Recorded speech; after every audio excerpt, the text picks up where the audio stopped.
Let's move in a little bit. Okay. Okay, Arya. Welcome back. Welcome back. Yeah. Okay. We're back into the unbelievable depths of the Hemshech of Ein Beis. We're now today we're going to start with the chapter number 391. And here we're now going to go more into the depths of how to double. What does it mean to double? What is the where are we heading to? Okay. So to get into it, again, we're going to start with the parsha, questions on the parsha, and then afterwards get into the Hasidus. Okay, the question when Rabbi Rishab starts out is that it says by one of the blessings that Yaakov Avinu gives to Yehuda is that Yehuda that it says Ata Yaducha Achecha, your brothers will all admit to you. And it says, and your hand will be on the back, the neck of your enemies. So you have to understand what everything in the Torah is hints of deeper concepts. So what is this concept that the brothers have to be sort of give admission to him, to Hodo, to give him to appraise Yehuda?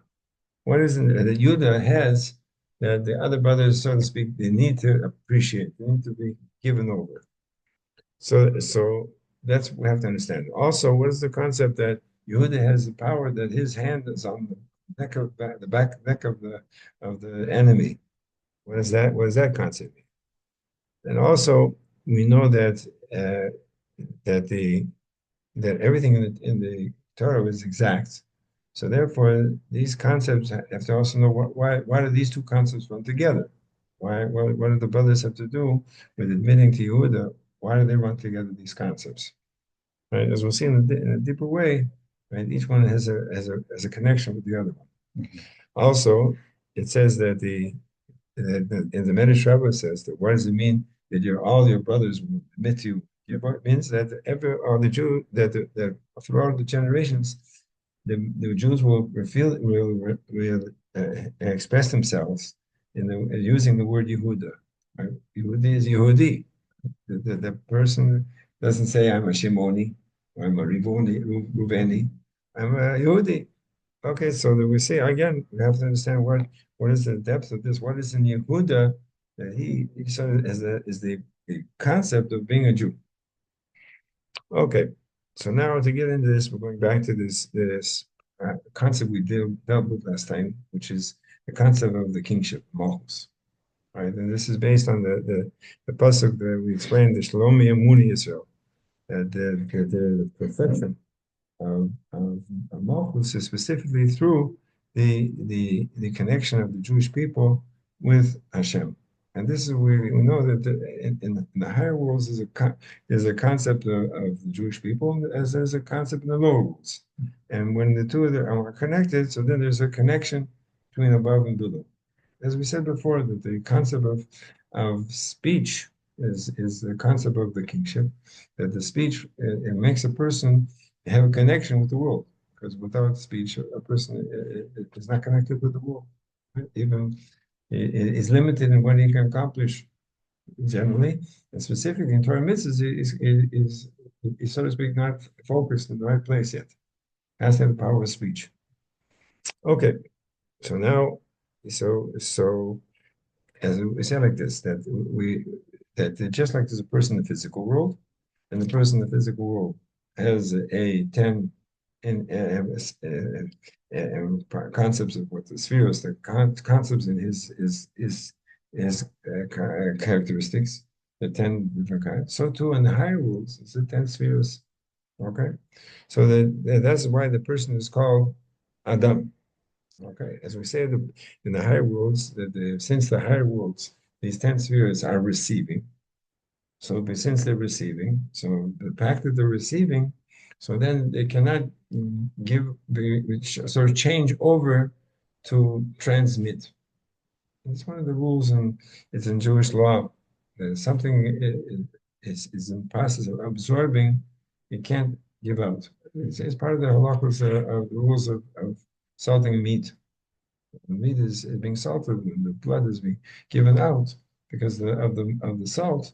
So then it will not receive and absorb other blood. The blood fellows on it won't be absorbed.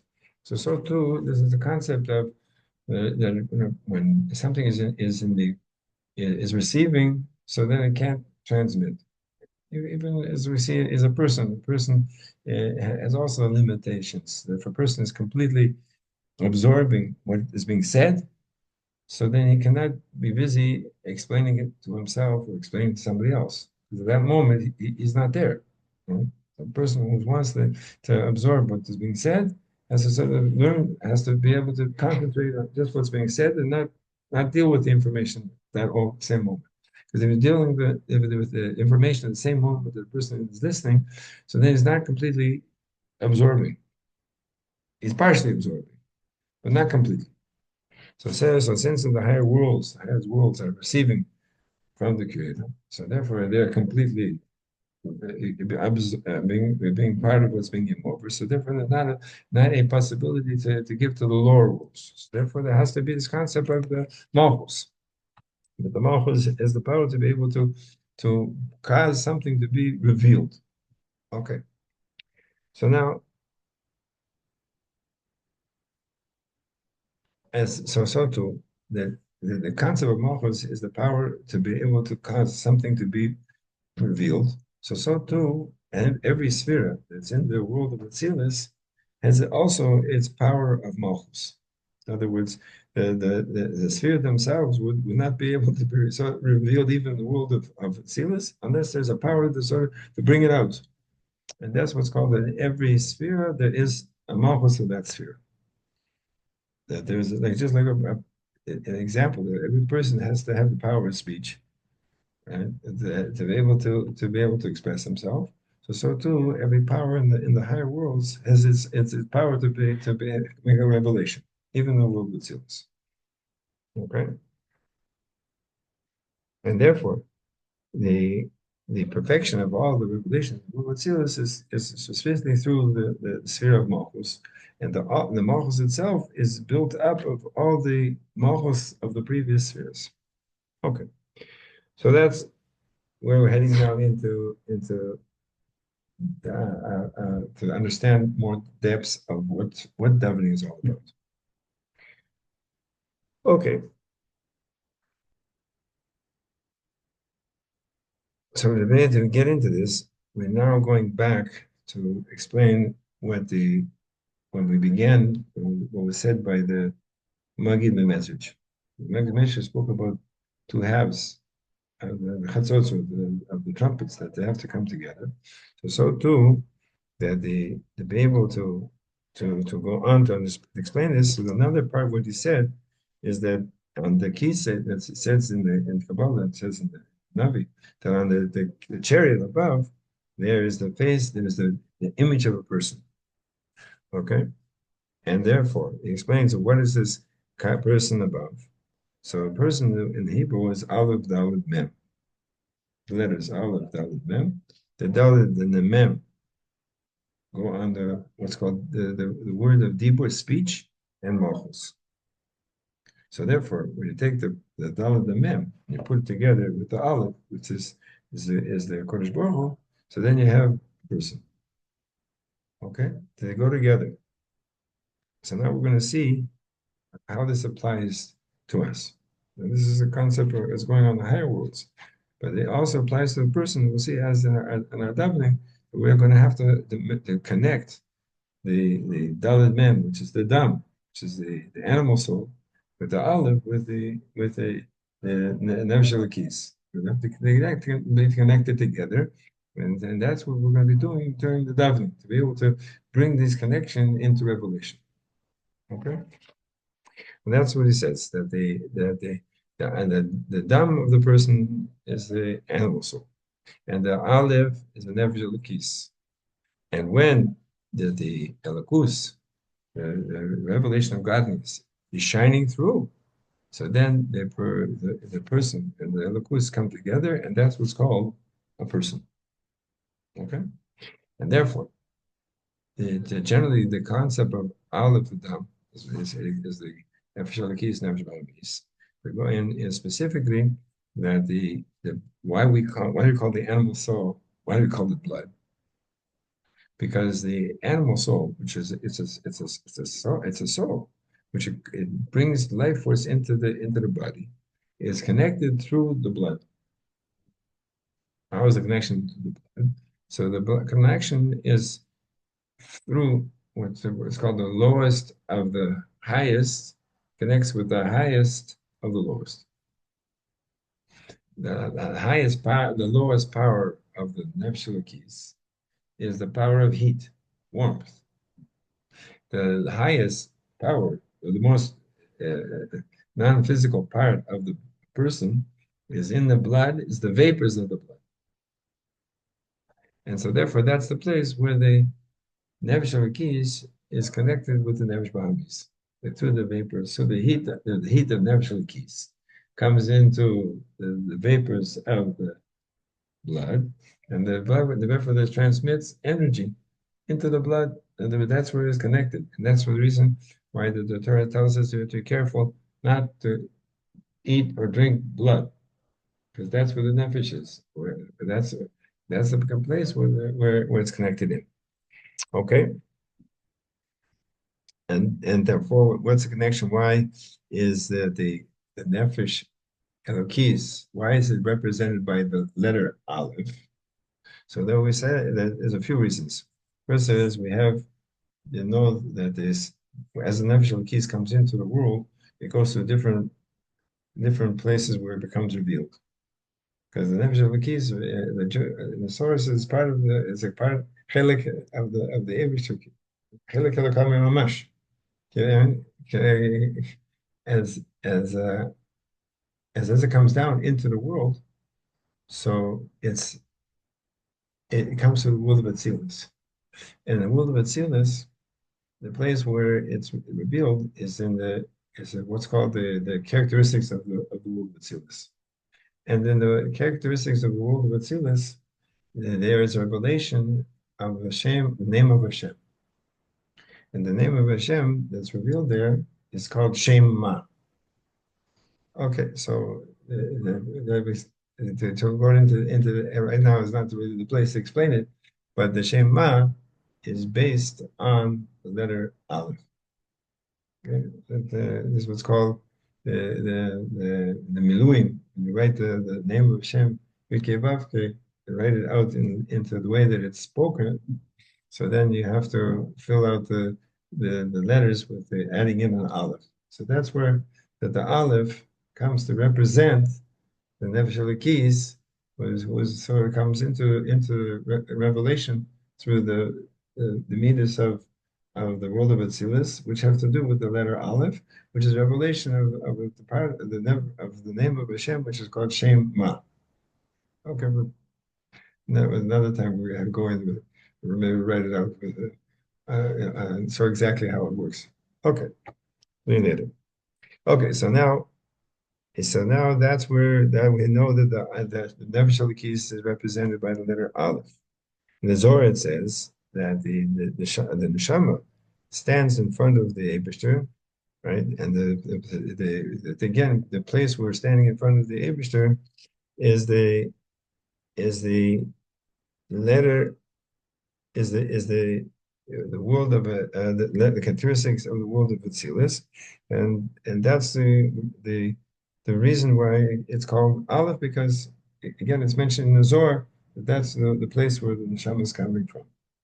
Another concept of why that the neshama is called Aleph is because you take the letters Aleph, you turn them up around, it comes out the word Pele. And it means that, what does it mean? There's such a concept of what's called a mufla samach li'ish. A mufla samach li'ish is a concept in the world of the laws of Nidorim, of making a promise. That if a child is almost the time of bar mitzvah, and the child makes a promise to Hashem, so then we have to check out whether or not he knew what he's doing, who he's talking, who he's promising, and so he's samoch the ish, he's close to being the ish. So here we learn that sort of the opposite way around, that the neshama in its source is much higher than the Seder of the Shtalshalos, but it's connected. So the neshama is called Samar Ish, which is mafli. So they learned that as a hint that that's a connection where it's called the letter Aleph. Okay. In other words, the Nebuchadnezzar keys is really much higher than the rest of them. But it's connected, therefore it's considered has to do with the letter Aleph. Okay. And therefore the source of the neshama, since it's very high, it's coming from a very high source. So that is the Aleph that is connected with the person. Okay.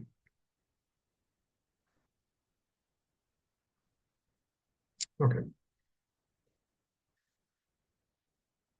And the third explanation is that why is it considered that it's an Aleph? And it's which is the concept of mufla, that it's removed. So when you want to connect, when I want to take a comparison between the soul and the body, so they're not all connected. The soul is coming from the highest, and the body is coming from the lowest, right? Whereas when it comes to the creation of the animals, it's not like that. Right? When the animals were created, so there was the body and the soul came out at the same time. They're not two steps. Whereas by the person, that the person was first created as a entity which had no life, right? Hashem took from all over the world the different dirt from all over the world, and they made an inanimate object which was the form of a person. And then Hashem put in the soul into this, and they say like a doll, turned it into a person. So therefore, there's no direct connection between the physicality and where the soul is coming from. In other words, it's the highest which is coming into the lowest. So that's why you have the concept of Pella. It's a complete not understood. How could you do such a thing? That's where we say in the bracha, we thank Hashem for having to do for our needs, and we say that Maflil Asot. Hashem made an unbelievable miracle. I put a soul into a body and it can function normally. It's a miracle. And so we thank Hashem all the time because it's a constant miracle. But when you want to compare the physicality to the spirituality, so it's completely removed. Completely removed. So that's another reason why the neshama is like the olive. It's pele. So it's amazing. Okay. Okay. Now we're going to say it like this. Okay. And the fourth reason is because that when it comes to creating a person, so they have the father and the mother, and then Hashem comes along and puts in the soul, which is saying again showing that it's coming from a completely different level than the physicality. Because it's coming from above, way above the order of. Okay. So therefore, when the soul will shine in a way that it can be being revealed in the body, and they become unified, so then that's what's called a person is called a person. In other words, he explained before in the earlier chapters that this concept, I think we spoke at the beginning of the concept of something being a vessel. What's it mean something is a vessel? Something means a vessel means that they could be whatever's being the light which is in the vessel becomes revealed. Example that the light, a person's power to be able to see is invested in the eye. And for that's it. That's why he can see with his eye. He doesn't see with his ears, because the eye is a vessel. So too that the neshama if it could be in this person's, it could be in this in the person, but not have anything anywhere to reveal. It's like lost over there. Or the person could make his body and his understanding a vessel that he should be able to reveal the light of his neshama. And that's really where we're heading towards. Through the davening, a person should be able to make his understanding and his emotions together to be vessels to be able to receive the light of his neshama. The light of neshama is expressing it wants to express its deep love and appreciation and self-sacrifice for the Creator. So therefore, we're going to see as the process of the davening that we're going to how to be able to take the animal soul and to move him step by step, right, in that direction. And that's why the davening is called a ladder. The person has to work with it through his proper thinking, proper understanding, proper emotions to be able to make himself a vessel, that vessel can reveal his neshama. And then it says that a person has ability to do such a thing. So then it says that animals are naturally afraid of him. As known by Daniel, when he was thrown into the lion's den. So the lions, they didn't want to start up with him. Or he's a tzaddik, or you're going to start up with a tzaddik, right? It's going to be crazy. So that's it. If a person is not in that situation, so then another animal thinks that he sees another animal. So what's the difference? But when the soul shines through, so then it's obvious that the neshama, which is chelik alakama mamash, is coming from such a high level that the natural animals are afraid of starting with such thing.